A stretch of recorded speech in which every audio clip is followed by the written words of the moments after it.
I really went out on a limb with this one, guys. After a late night scrolling through Copart listings, I found this absolutely trashed Roush Mustang, which I believe to be a supercharged Roush Stage 3. I scoured the listing for a glimpse of that blower, even going as far as editing photos to have a better look. And after truly not being able to confirm if it was there or not, I did what any reasonable person would do, and I bought it anyway, much to the dismay of my business partners. You actually bought this? Yeah.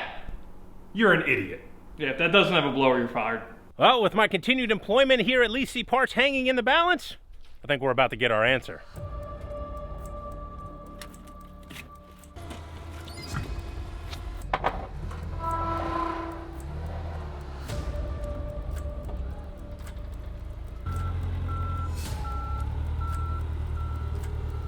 Well, there's no doubt that this thing was a Roush Stage 3. It's supposed to have a supercharger on it.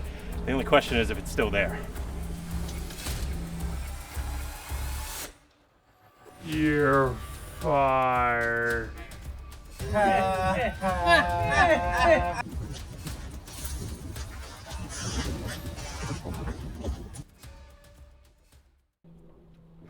Yes! Let's go! Never had a doubt. Knew it all along.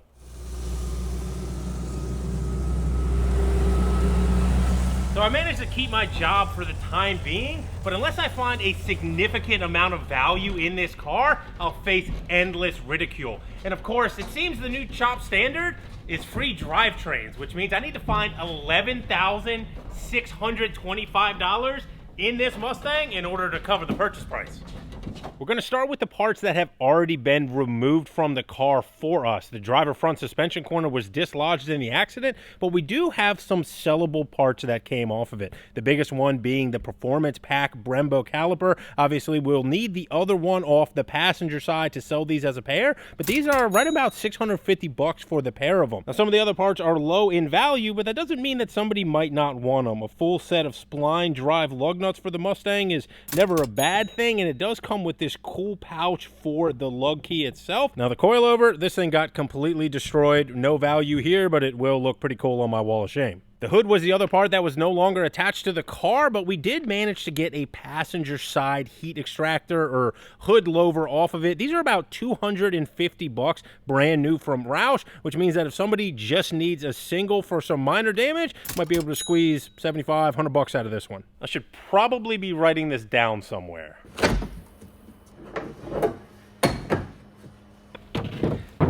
Now the trunk itself as a whole doesn't have any value. It's got the wing broken over here. There's some damage. It obviously took some sort of impact when this thing was tumbling around. What is valuable is this Roush filler panel back here. After a quick search, this piece alone is about $500. That's some decent money, but I wouldn't, Roush to any judgments about the outcome of this car just yet. What? So far on the board, we've got about $700 in mechanical and $600 in exterior. Not overly impressive.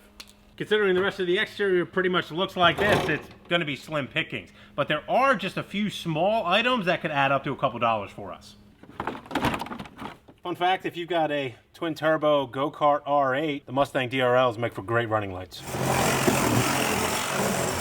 The DRL and this side vent are the only thing to survive off the front bumper, but this is a Roush specific item and it costs like $250 for the pair brand new. So the replacement market might do us a favor. We might be able to squeeze $7,500 out of this.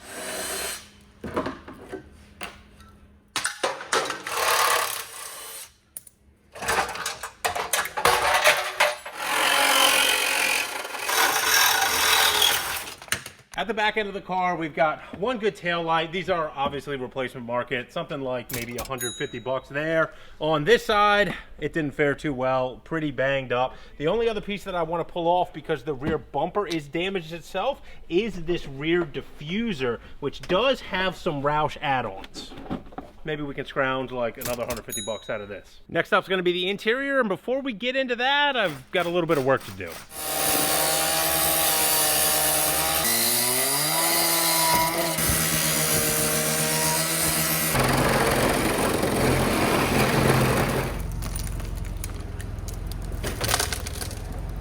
Did I need to cut the roof off of this? No, but it will make our work in the interior that much easier. Plus the fact that I was able to go through, thoroughly clean, vacuum up all of those glass shards, so hopefully the nicks and cuts will be held to a minimum. And admittedly, it was a whole heck of a lot of fun, and while I'm being honest, I should come clean and say that I've been stalling a little bit. See, I've taken off all the pieces that I can that will still allow us to start this. Up until this point, we didn't have any keys that were programmed for this car because, well, it showed up without them. But that is not the case anymore, which means that we can give this thing its first test fire. All right, here goes nothing.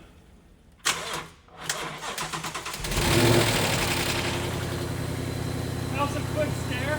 Look at this smoke. Oh my God. That was a quick stare. Oh my God.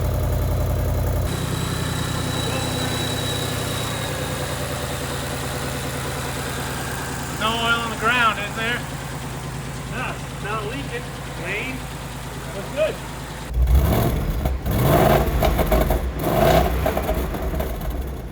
So that first little like click on the startup, I assume, was oil getting everywhere where it needed to be again. But we've got good oil pressure. We're right about 30 PSI. It's smoking from absolutely everywhere, but I think we might be good.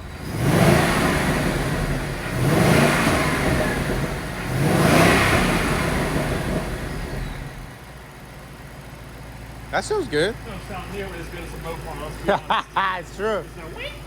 Quiet. Yeah, it's super quiet.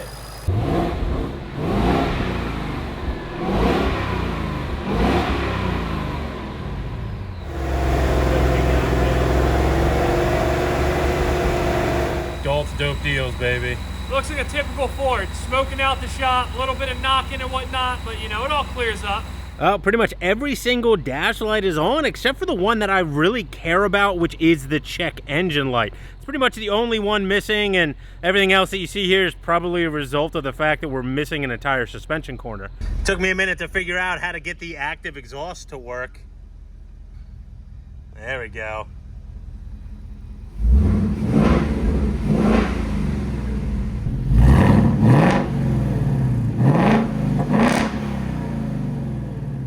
For this thing being on its lid, I am thoroughly impressed with our first startup. Sometimes cars that have been in rollover accidents, they just don't run that great. And this thing seemed to clear up right away. There is just one more thing that I want to do to this car before we tear it apart. Carrington had an LS9 supercharged Camaro in the shop recently that put up a pretty pathetic dyno number, all things considering. Man, come on, Mopar would never, right? I'm betting that this Roush, it'll beat it. Sunday lawn care. Before we put this thing on the dyno, we have to talk about your lawn. See, my lawn looks absolutely beautiful. My brother's does not. He's always begging me to share my secret, and it's Sunday lawn care. If you're a homeowner, the last thing you want to be is the one on the street with the ugly lawn. You're probably already dragging down property values with all those unfinished project cars in your driveway. So do yourself a favor this spring and sign up for Sunday Lawn Care. Sunday makes custom plans specifically for your lawn and soil type with easy application and step-by-step instruction on your account. Sunday is better for people, pets, and the planet, and Sunday ships right to your door. Go to getsunday.com/ScrapLife and use code ScrapLife25. You'll save 25% on your first custom lawn plan. Now, let's go ahead, get this thing on the dyno, see how much power she makes.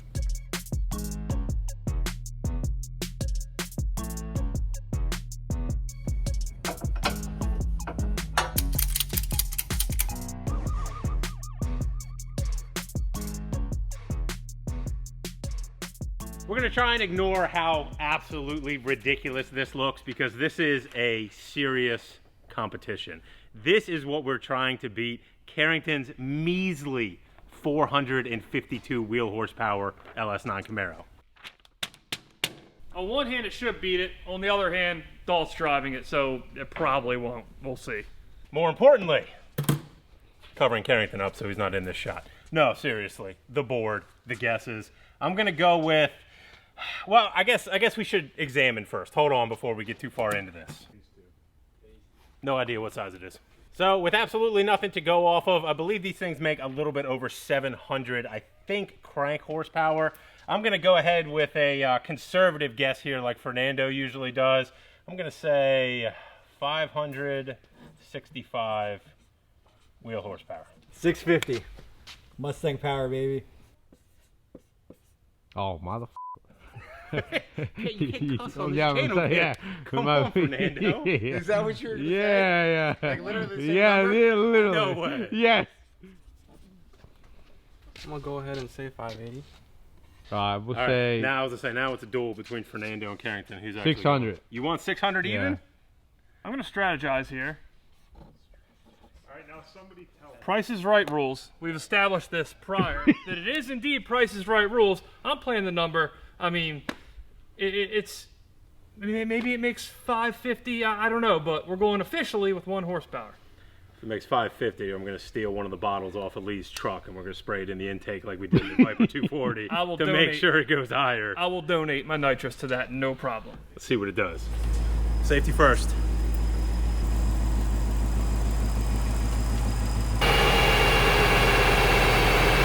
Tires rubbing on the quarter panel.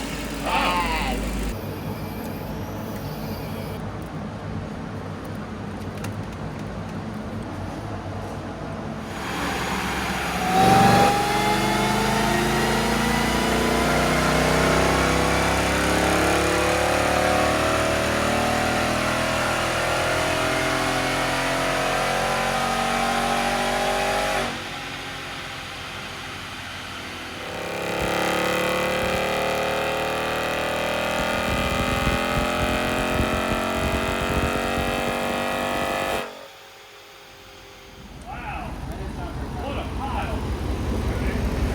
300, 400. It didn't sound like you were taking it. What year was that? That was 4th. I only read it to like 6,000 RPMs. Air intake temp is number 1. Serial communication link. Don't worry about that one. No, that's what's gonna do it. It's a Ford. I feel like I might have backed myself into a corner here talking all that crap on Carrington, and then it's not running right. At least if it doesn't make the same power that the ZR1, we're calling it a ZR1 Camaro SS, that last one makes, at least you can take it outside and do a bigger burnout than I did in that. I don't have any brakes. So this is for a map sensor and IAT, and that's a problem. It helps if things are plugged in, and I don't want to like start anything around the shop here or anything, but Tim's helping Lee with a bunch of projects. Like, I wouldn't be surprised if some money changed hands when Tim came to help me with the programming on Friday night. I'm just saying. We happen to have another Gen 3 with a Roush blower on it. This one happens to be a 10R80 here at the shop, which makes it easy for us to just physically go find that pin where it's supposed to be, and now we can hook it back up.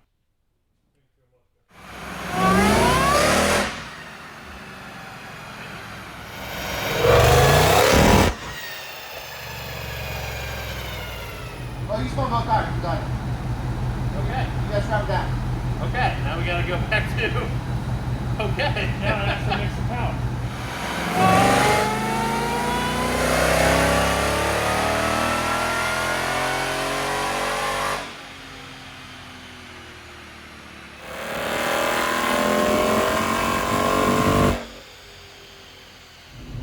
I saw 6 something. No, it's not a Dodge. 604. 605. 605.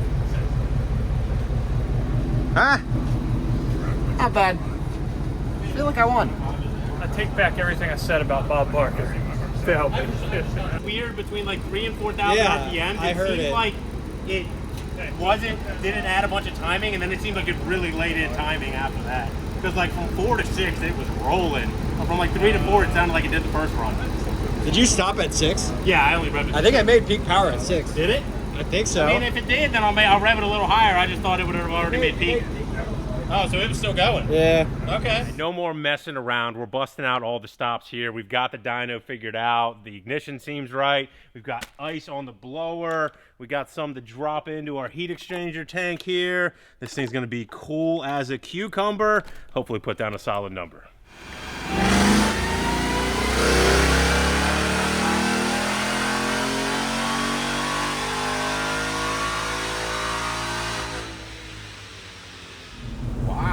$6 639, right? 641. 642. Damn. 645? 47. Officially. 648. 648. It's half 648. We'll call it that. Not bad for a factory Roush Mustang. I win. I don't care. 648 wheel horsepower. The official winner, Timbo Slice. Hold up. There's drama. We were looking at with weather correction factor. Uh-oh.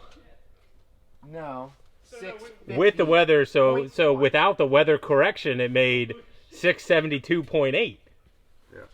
Which means one way or the other, Eric is indeed the winner. Victory, baby. Congratulations. You get nothing. Yeah, you get absolutely not even a high five, just nothing. No prize, nothing. Go get back to work. Yeah. The official number, 672 wheel horsepower. Way more than Carrington's little Camaro. The only thing is now we got to find more money in it. So the number we're chasing after is $11,625. So far out of the exterior, and pretty much all we're going to get is $1,200, which I guess isn't bad in the grand scheme of things considering what this car looks like. Now the mechanical, we know we'll get a couple big dollar items, the differential, what's left in the rear suspension, but believe it or not, the interior is going to pull us a lot of money on this car. For starters, we have the performance pack gauges. Normally these are about $500 for the full set with the gauges in the middle for the OEM ones, and then you have the GT350 and GT500 options that come in carbon fiber, and normally they are this difficult to get off if you're wondering, but this one is Roush specific with the boost gauge and the oil pressure. So I think for this one, we're gonna ask about $750. Another piece in the interior here that has great value is the digital gauge cluster. Along with the trim panel, these sell for right about $1,000. A lot of people put these in the older resto rods and need the full conversion kit to make everything look appropriate. Seats, sill panels,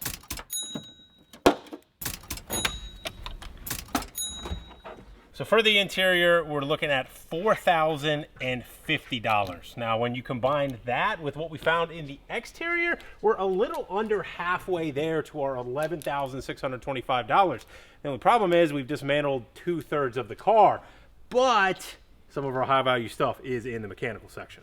The first piece we're going after is some quick, easy money, the catback exhaust. Roush sells a couple versions of these, but this is the active exhaust, which looks like it's the most expensive version on the website at a little bit over $1,700. Now, moving forward, this car appears to just have a factory exhaust system from that point forward. So we're just looking at the catback section. It actually has this really cool, unique kind of dual inlet design on it, which makes it easy to match up on Roush website.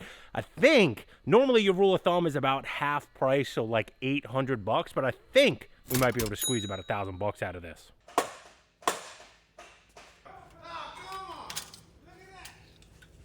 Our value on the wheels and tires is still yet to be determined. We need to put them on the balancer to figure out their condition and ultimately their value. The only thing that we do know is that we're going to be taking off the tires. The date code on these is from 2018, which means these are probably the original tires to this car, and they are certainly showing their age with dry rot. Your industry standard is usually about 7 years. Our rule of thumb is 5 years, unless they are exceptional condition. Now, our brake caliper on this side has already been accounted for in our equation. Coilover, though, has not been accounted for, and we only have one good one on the front here, which is this side that we're looking at.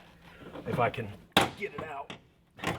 The full set of these brand new is something like $1,300 or $1,400. Because this is the only one on the front that survived, this is going to have to get sold individually. I still think just on the replacement side, though, we'll be able to scrounge about $250 out of this one. Now, before we go dropping the driveline out of this car, we have to touch on the damage briefly. I hope that there was nobody commenting in all caps like usual that this was a fixer even before I got loose on it with a Sawzall, because this thing has a massive amount of damage underneath where you can't see the subframe here. Not that a subframe isn't replaceable, but when you see this kind of carnage, there is serious underlying issues in the chassis. You can see buckles all the way back into the door jamb area.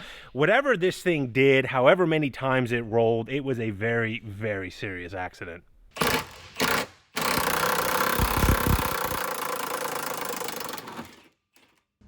That is supposed to be straight. Looks like it might be free. What do you think the odds are? I forgot something.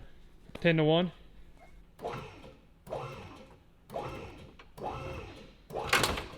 Oh, dang it. You know what? I think I forgot to unbolt the shifter. That's important. That's quite critical, actually. Come on. Huh. Yeah, that looks a little better.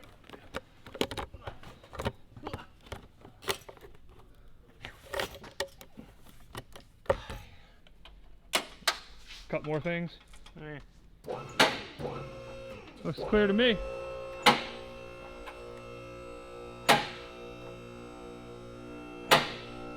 Only other piece that we want off of this chassis before sending it to the scrapyard is this. This is just a souvenir. As for the rear subframe, I just got word from the higher-ups that we are going to sell this as a complete unit. Some of the vintage cars have subframe adapters that allow this to be bolted in one piece. So you need pretty much the whole setup, differential, axles, all of the suspension corner. The only thing that we're going to take off of it is our Roush springs, which have the adjustable collar on the top for the ride height setting, and then our shocks. Now, this isn't a full-fledged salvage story where we talk about the expenses like labor and ultimately how that draws down our profit on these cars, but we just saved ourselves probably an hour's worth of work by selling this as a complete unit. If you're new to the channel and you are curious about a deeper dive into the numbers, there's an entire playlist called Salvage Stories that you might want to check out. All we're worried about for this video's purposes is that we just found $1,000 in parts for the rear subframe and $500 for those rear coilovers. Now our engine, she gave us a good number on the dyno, but we have to do our diligence and complete a leak down test. We can't advertise this one for sale until we know exactly what we're selling. If you're unfamiliar with the leak down test, what we do is we take 100 PSI of compressed air and put it into our cylinder, and then we spin the engine over to the compression stroke on that cylinder where both the intake and exhaust valves are closed, and we measure how much air leaks out. There's really only one of three places it can go, which is past the intake valve, which we'll hear from the throttle body, past the exhaust valves, which we'll hear coming from the exhaust, and the third spot would be past the rings, which we'll hear from the crankcase vent.